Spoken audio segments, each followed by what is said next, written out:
kan waa iga joog dhowti arki doonaa wuxuu ka saamaxa markuu baawur kugu soo socdo leenkaaga soo galo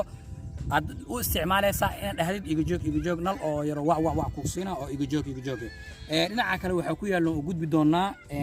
hoonkii oo mootada waa midkaan u jeedid oo jaalaha asigana wuxuu ka saamixi doonaa hoonkii waaye ka daasiisid hoonka yeeri doono oo hal mar loo baahan yahay si inuu yeero si kama loogu baahno asigana waa bilow kan waa hoon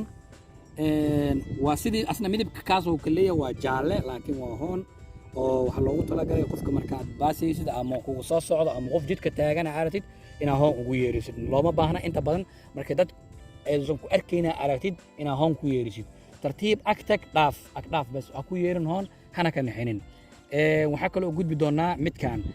wuxuu ka saamixi doonaa as waxa loogu talagalay mootooyinka kuma yimaadaan laakiin waa lagu soo xirtaa qaasatan aniga ku soo xirtay wuxuu ka saamaxaa fareejaha afar dhacda midkaana sameeyo saasaa leedahay afar dhac uu sameynaa marka ka dajisidne wuxuu bixinaa calaamihii falaaraha bas oo ku noqonaa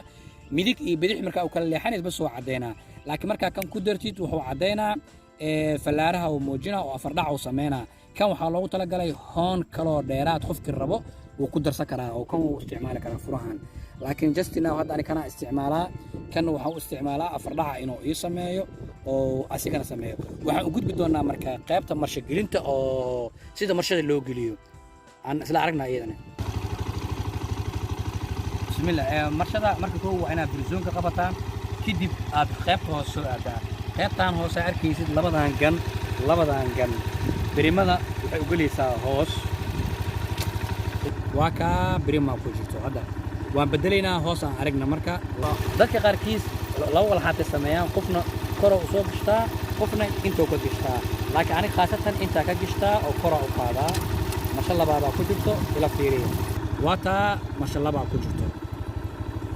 okay ila fiiri masha saddexaad aan gelinaa qofkii rabo intoo ka gashtaa qofkii rabo intoo gashtaa aniga waxa ii sahlan tan marka saddexaad aan gashtay waa taa ila fiiri marka saddexaad ku jirto hoosna geey mid afaraad aan gelinaynaa dadka qaarkiis intay ka gashtaan laakiin ani hoos aan isticmaalaa kora u soo qaadaa markaa gelinaayo waa taa number 4 igu jirto ila fiiri dadka qaarkiis gadaal ay ka gashtaan qofkii rabana hore ku gashtaa laakiin waxa ku jira dadka hore u soo gashto meeshaas waxaa nooga baxay shantii marsho oo la gelinayay okay marka shanta marsho aad gelinaysid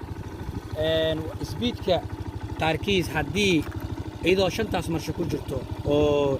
speedkaagana 20 yahay waxaa halis ugu jirtaa mootada inay kaa danto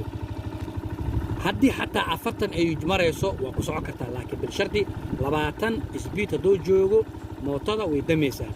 laakiin 40 waxaa laga yaabaa inuu culays ku yimaado ay diido mootada socodkeeda dhaqaaqeeda xataa oo cuslaado waxa ku qasban tahay marka marshada inaad dib u soo gurtid markasta aad dib u soo gurtid waxay ka saamaxaysaa sheerle mootadii markaa damayso markaas xawaarihii oo soo yaraaday la ajligeedii ku soconaysaa marka dhumaayo speedkaagii oo ma dhumaayo laakiin bilshardi marka shanta aad gelinaysid muhiimaddu waa in ay bahasha ayada 80 ama 60 ku socotaa markaas wax dhibaato ma u keenayso digsi fiisoonka taa dhibaato ma u keenayso laakiin adigoo 5 marsho kugu jirto haddii aad 20 ku wadid waxay culayska keenaysaa digsiga inay gubto ay halis u tahay